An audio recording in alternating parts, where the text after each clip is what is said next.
Welcome back to the Transform Your Mind to Transform Your Life, the podcast. Listening to Author's Corner, where we highlight and showcase our local authors. Today, I'm speaking to Dr. Glenn N. Robison, author of Healthy Dad, Sick Dad. What good is your wealth if you don't have your health? My favorite quote. So, our topic today is going to be Your Health is Your Wealth. So, welcome, Dr. Glenn. Oh, nice to be here. Thank you. Yes, yes, yes. That is so important. People don't realize the amount of how much money they have that if you don't have your health, it's your wealth is useless, right? Yes. So, let me give you guys a brief synopsis of Dr. Glenn's book. He says far too many people retire needing to take 5 to 20 medications a day for health conditions that could easily have been prevented. They retire to their recliner and don't take full advantage of opportunities that retirement offers because they're dependent on oxygen from the oxygen tank or because they're just too stiff and sore to get out and enjoy life. It doesn't have to be that way. In nature, when things are in balance, there is no disease.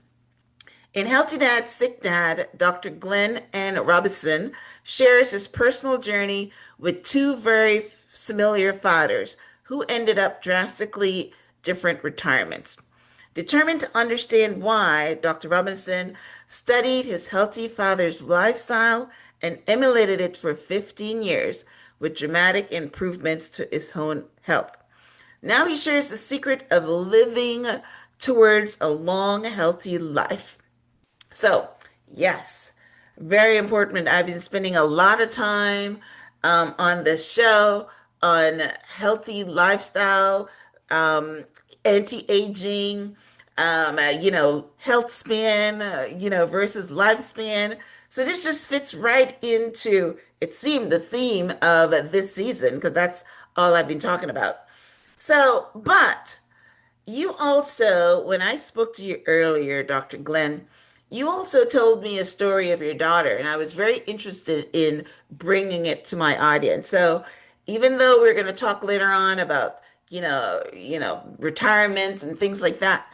So, can you tell us what you learned, first of all, what your daughter illnesses was, and what you learned from her illness that helped you change your mindset on health? Yes, absolutely. I'm going to back up a little bit just to let your audience know a little bit about myself.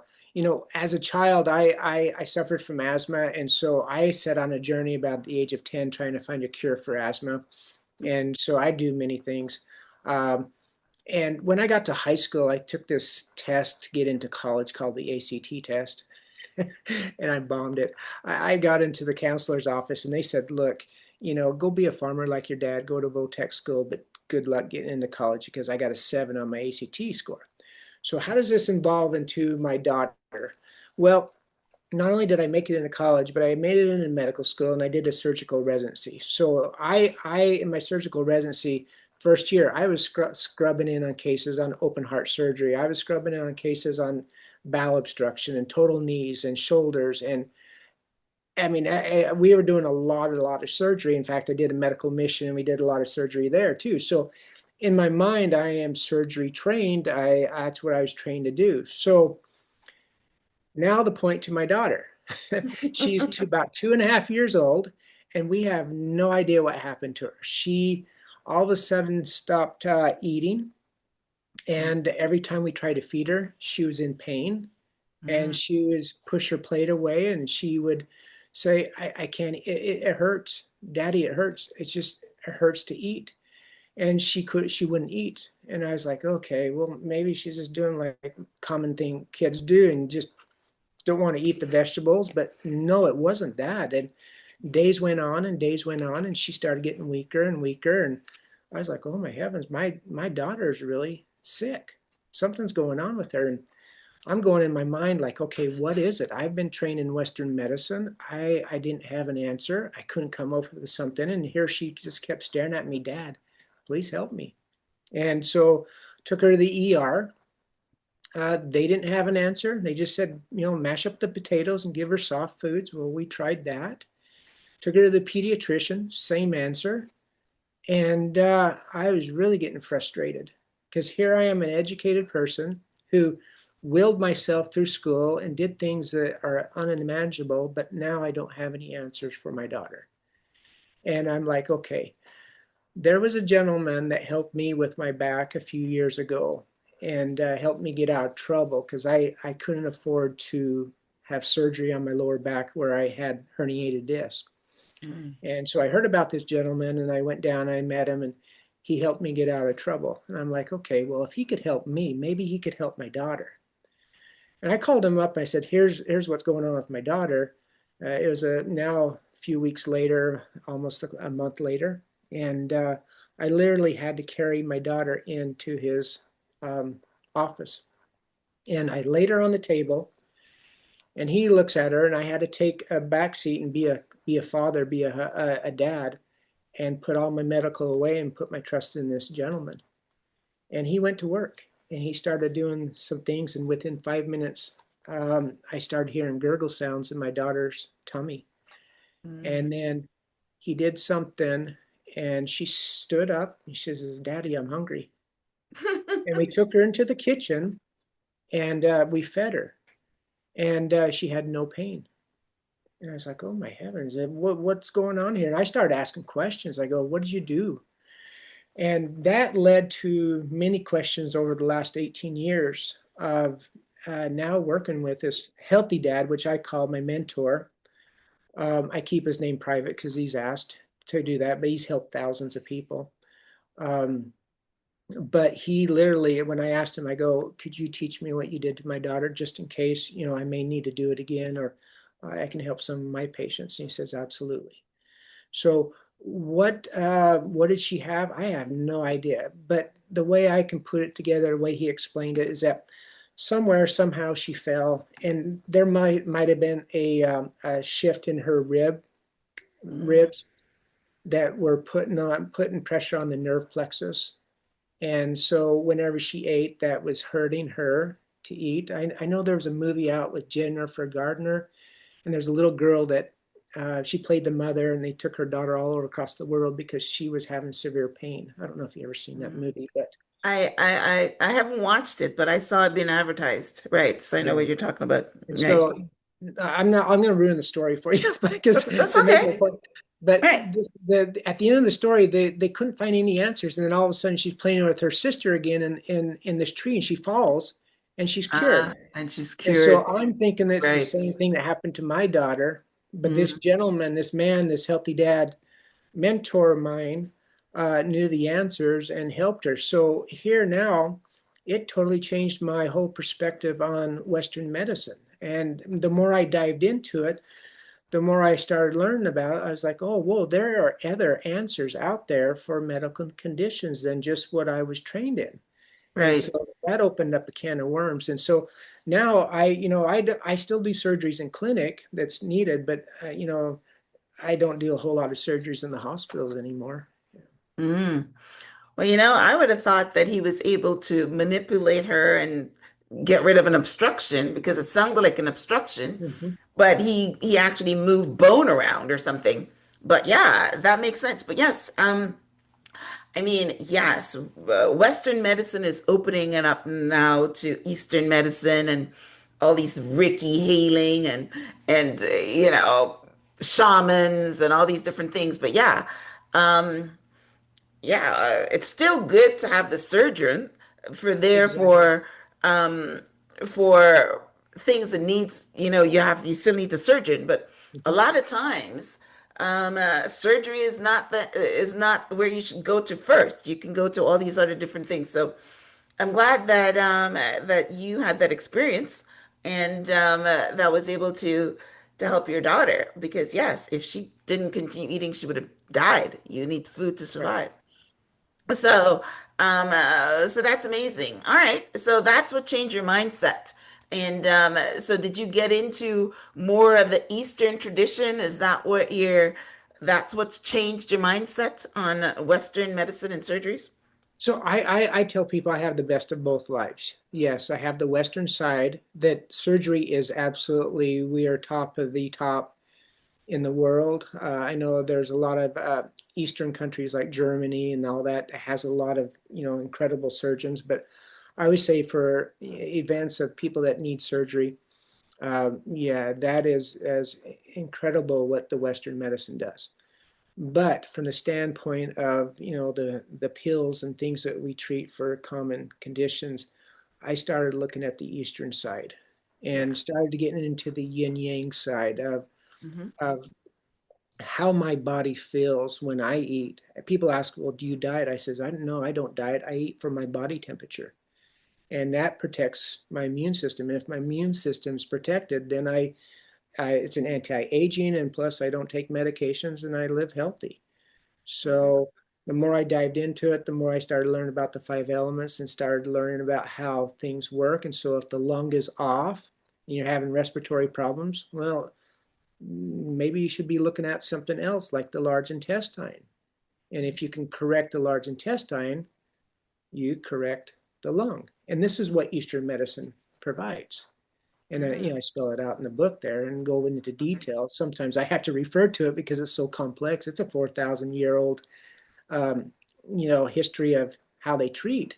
Hmm. But I like their concept. I like how they approach the human. Um, I think in Western medicine, we're so trained to go right to the pain area instead of Yeah. looking at the body as a whole. Yeah. And so now I look at the whole entire body when I'm looking at the bunion. So Yeah, yeah, we're moving away from that. I don't know if we're moving away or not because insurance probably, yeah, still doesn't cover functional medicine doctors. They want you to go to the cardiologist for your heart and the somebody else for your feet and whatever. That's how they pay. And but yeah, but I mean, almost all the doctors that I interview on this show now, they're all functional medicine doctors. So yeah, because you got to look at the body as a whole because one affects the next. I've never heard what you just said though, that if you have a problem with your lung, look at your intestine. So that's pretty good. So that's a new one for me, but it makes sense because yeah, what you eat is what's going everywhere, right? Your mitochondria, your right. gut health. But so that's great. So in your book, you talk about the lifestyle of your healthy dad, which now you're talking about this, he's mixed with Eastern medicine traditions, and another dad, and you're looking at them as a way to showcase that you can have a totally different retirement experience if you go this way than that way. So you want to comment on what are the different experiences and what is some of the things that your healthy dad does and the unhealthy dad does? Absolutely, yeah. So, the title of the book actually came from, you probably know, The Rich Dad, Poor Dad. Yes, Yeah, exactly. Robert It's a play on Kiyosaki. words, right? And so I actually, taught, I hired one of, I think it was his lawyer. I know his gentleman that worked with him. And when I got the trademark for Healthy Dad, Sick Dad, he did reach out to Robert, and I was given the okay to use that title. Hmm. So, which is very, very significant because my healthy dad, he's in his probably mid 70s, doesn't take any medication. He could outwork me anytime. I mean, the guy can work. He's healthy. He lives by what he preaches, and he definitely eats organic, but he definitely eats a balanced diet. So it's common sense in his approach, which means it's not complete vegan, which at one point he was, and very strict. But then he realized that, okay, there's some elements that I'm not getting that is needed for my body. So when he talks about balance, and I talk about eating for my body temperature, I could be eating like a salmon one night, but I could eat a chicken soup another night. And here in Arizona, where I live, I could be vegetarian all summer, and then when it starts to get to fall, then I'll move into something warm and good for my intestinal lining.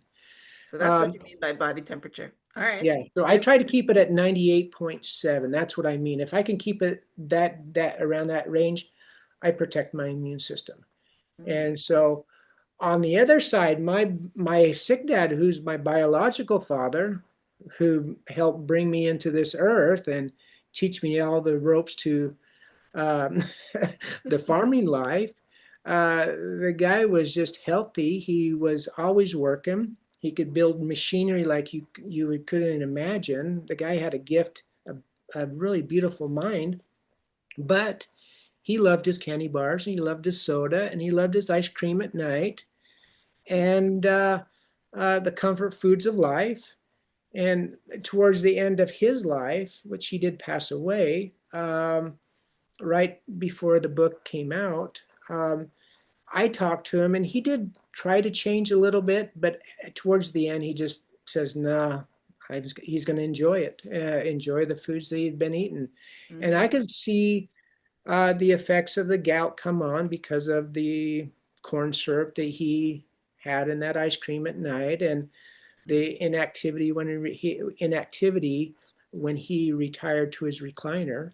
So when he stepped away from the farm, and he just when he got to the recliner, he didn't get out. He wasn't moving much, and so things just went south very fast. And he ended up with a heart attack, and mm, he's no longer with us. But he knew that I was into this. He knew that he, out of 9 kids, I'm like the black sheep of the family. So, but there's just we just he accepted me for who I was, and he did ask me questions, and the way I knew that he accepted me for who I was is he'd always send me to some of his fellow farmers, his friends, and say, "Hey, could you help them?"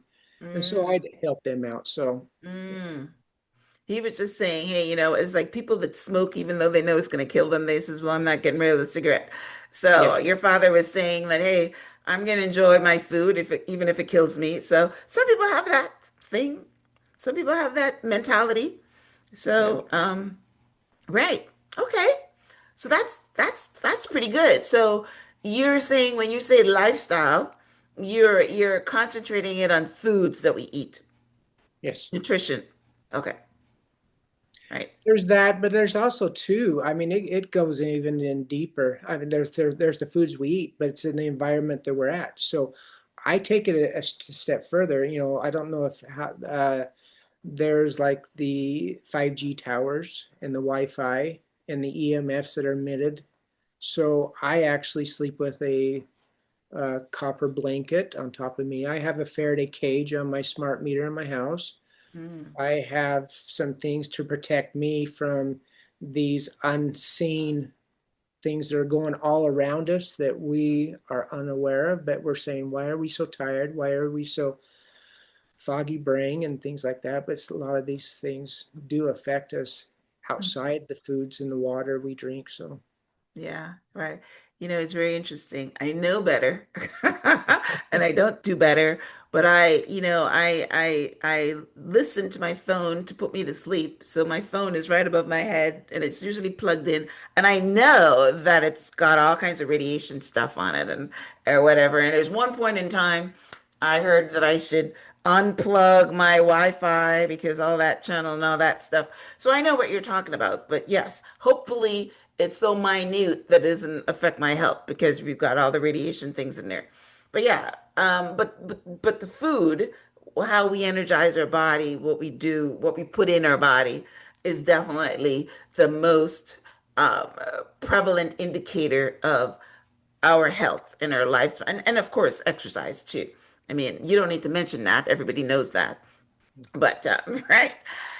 So, but also you're a podiatrist, and you said yes. something interesting just now. You said that you can look at a bunion and tell what's going on with the body. So, how does caring for our feet prevent illness? And I'll tell you something. I was listening to one of the online pastors, he's not my pastor, but I listened to him, Dr. Jamal Bryant out of Atlanta recently, and he was talking about the foot, about how there's different um, uh, points on your foot that you can touch for whatever. And I came and I took out a book that I've had for like 20 years. It's called the Foot Book. And in there, it's got all the different pressure points that you can do for your foot. So I understand that part of it. But as a podiatrist, what do you see when you look at the foot, or how do you help your clients that are coming into you? Like if you see a bunion, if you see a corn, if you see whatever you see that helps them, with their health and preventing illness. So there's two sayings, and I think it's Leonardo da Vinci said that the mirror of the body lies within the foot. The famous artist who I try to follow. I paint myself, so Okay. um, and um, and then there's Abraham Lincoln. He said when his foot hurts, he couldn't think, and he had his own podiatrist. Well, there's Mm, chiropodist at the time, okay. but when I see a patient, and just in fact, yesterday I had a patient come in, had a very, very painful corn on his little toe. And most podiatrists will say, okay, this toe's curved and it's over and there's a callus there. Well, let's just fix it surgically. And that, in fact, he told me that. He says, I went to a podiatrist and they wanted just to fix it surgically and be done with it. And I was like, well, wait a minute, maybe there's something else. And so he didn't take that route and he found me. He Hmm. says, I'm going to talk to this guy and find out what he says. And so I'm examining him, and he never had in his notes at all about his medical history above his waistline. And I am looking at his toe and I says, you really need to relax your left shoulder. And he looked at me, he's like, whoa, how did you know that? Wow. He says, no, what? He says, yeah, I had my left shoulder reconstructed. I says, well, that's what's causing the hammer toe. And he Wow. says, well, okay, now you got my curiosity. My hammer toe is caused by my shoulder. And I says, yes. And I says, your bunions also is a result of your neck and shoulder tension. And what I picked up from my healthy dad in the years I've been studying, and I've been researching them more and more, that bunions and hammer toes are a direct result of tension in the upper neck and shoulders. Now, I've read and listened to holistic people talk about how to reduce bunions naturally, but none of them have ever talked about the association with the shoulders. And there's a direct correlation because life wants to be balanced, whether it's food, whether it's air, everything wants to be in a balanced harmony modality. Mm-hmm. So there's no difference with the body and structure. So if the shoulders and neck are very tight and tense, or if you have injury to it, or the other side, which you do quite well with all your platforms and talking to people, is the mindset. Mindset, right? If Mm-hmm. people worry all the time, that could cause a bunion and hammer toe. And if you have a lot of tension. So if you're tense and tight up here, your toes are going to grip down here to balance it out. Most people are not aware of that until that toe goes in or that bunion goes south, and then they end up in a doctor's office. How did I really come to find this out? It was about 7, 8 years ago. My bunion went south, and Mm-hmm. yes, my mom had bunions, and everybody says it's genetic, but I always say the person that has the bunion, your ancestors were you were just stressful as your ancestors. So I had an event in my life that I don't wish anybody upon, and my bunion went south. And I'm like, I'm not having surgery. I am trained to do this type of surgery, but I'm Mm-hmm. not going to have it cut on. So Mm-hmm. I developed some stretching techniques and some, work on my upper neck and shoulder. Now you can't even tell I have a bunion. And so I've been implementing this into my practice in a Mm-hmm. lot of patients, and trying to get them active without pain and keep them out of the operating room. Because unless they're really too far gone, I don't think the simple bunion or hammer toe needs surgery all the time. So Mm. Well, that's good. That's good. And you're right. I mean, I think I saw it in your bio there that yes, everything needs to be in balance. And when anything is out of balance, then something is going to go south. I like your word south and go north, east, west, whatever. But yeah, so wow. So yes, you can look at the foot and tell it's almost the same thing. I mean, I had this guest on the show one time, and I was telling him that I had um I can never say the word when you have the when you heel hurt. What's that called again? Plantar fasciitis. Right, that's right. Okay. And he was asking me, which foot is it? If it's your left foot or if it's your right foot. And he's telling me that he can tell from which foot it is because he's saying the same thing, that there's something out of whack someplace else. And he can tell, oh, something about your hips or whatever. But I never reached out to him after our interview. But he was also making the connection about, yeah, if your left foot hurts and there's something else going on or whatever. But yeah, every now and again I get plantar fasciitis. I don't have it now, but Yeah, to um, me, on plantar fasciitis, it's directly correlated with the way the shoe bends. And so, just a tidbit to all your listeners out there: if they have plantar fasciitis, pick up your mm, shoe and bend it, and oh, it needs to bend at the toe, not the middle. If you can force the tip of your toe to the end of your shoe, it's creating too much force on that heel, and inevitably, sometimes I'll see both heels inflamed, but usually it's the right one or the left one, and inevitably it's always that one that's causing is hurting is the shoe that's bending in the middle. So it's like you need to get good shoes. That's the number one thing I do for that. And yes, the guy that you were mentioning, he has. It'd be curious to know his mindset. I'm glad somebody's out there is also talking about it too. So yeah, right, exactly. Like I said, I never reached out to him. Mine was so bad that I've had several cortisol shots in it. But I guess either I'm wearing better shoes or whatever I'm doing. I haven't had the issue in several years, but there's a time when I had them a lot. So, well, that's pretty good. Okay, awesome. So, yes, I'm glad that a foot doctor can help people with, with what's linking to the foot.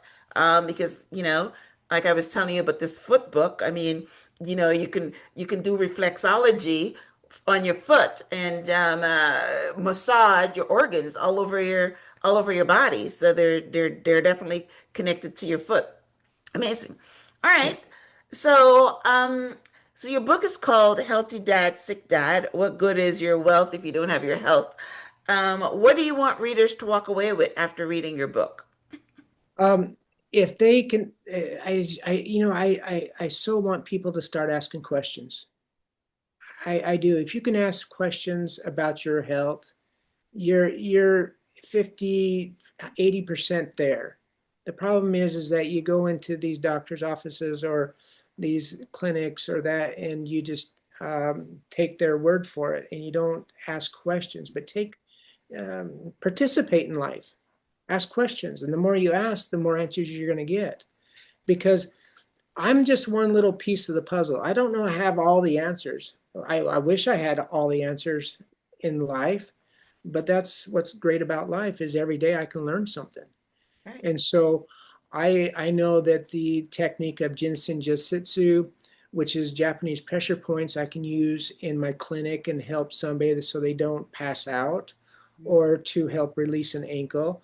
I know that the myopractic that I've incorporated from my healthy dad can release an ankle and midfoot so they don't need surgery. I know that certain colors, like these paintings behind me, has a way of helping the chakras.